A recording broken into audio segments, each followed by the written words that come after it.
you left in 2001, just at the time when, of course, thanks to 9/11 and the militarized response to it, um, there was a huge infusion of money to the border, and specifically the Yeah. creation of DHS, which hadn't exist. The time you're talking about, yes, Operation Gatekeeper, that was started under Clinton, that was already, going the way of trampling human rights even more.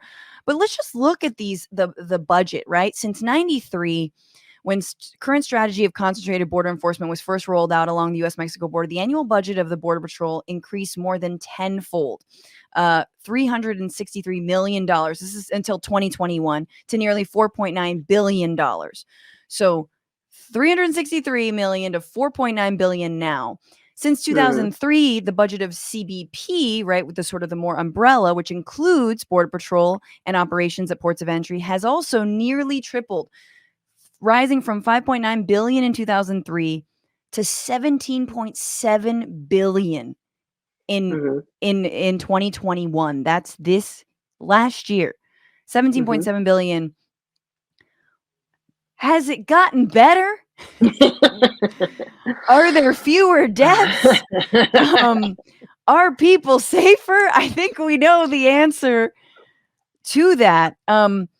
It is interesting that, you were at a time where you saw the impacts, I think, more directly of things like NAFTA, right? Things like, people searching for work because of these trade deals that were really falling on the backs of specifically a lot of rural communities in Mexico, and folks who were out of work. So yeah, they're going to come across the border to the United States. Now we're in Bush years where the stakes rise dramatically. The formation of ICE. Talk about the the solidification of a very racist border policy. What's your understanding of the Bush years, I guess, before we get into the sort of Obama-Trump years? Any grand thoughts on that whole shift? Oh, I think the Bush years, I think we can look at that as the beginnings of what we're seeing today, not just the revelation of these sit teams, because obviously I'm telling you that they were there before CBP and DHS came about. So what DHS and CBP did is they kind of operationalized the racism and the brutality, and what they were working towards is like they made illegal entry without inspection, instead of being an administrative charge like during my time, was now a criminal charge. Yeah. And you could see where they're looking to criminalize asylum seekers. And so because of NAFTA, there were a lot of factories being built in Mexico. And so what I saw at the end of my career was a lot less people crossing. There were, when I first started, it was just wall to wall. As soon as you got on duty, you're just running and chasing groups. And then after that,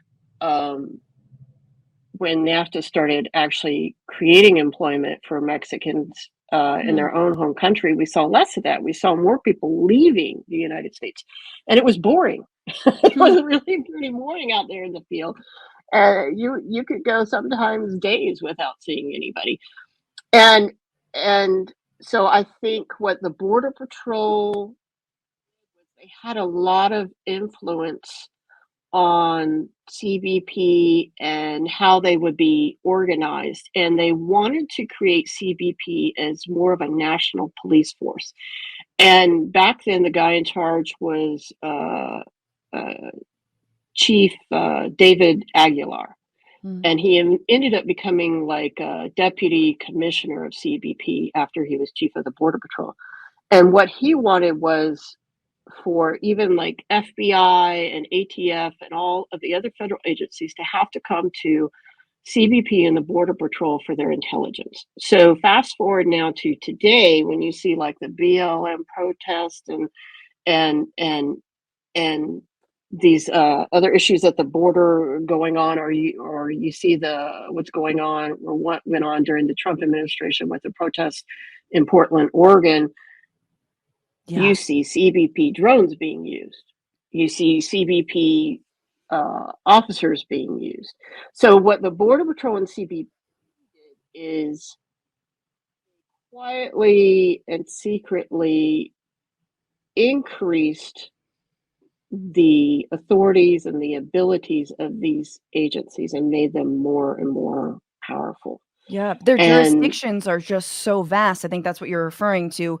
What's the mhm, mileage again? It's like more than I don't know, it's like 400 miles or something within. it's 100 miles from any land or sea barrier. So even Chicago is considered a border city. Detroit is a border city. So is Washington, Damn. D.C. and Portland. So that's why you're seeing a lot of this.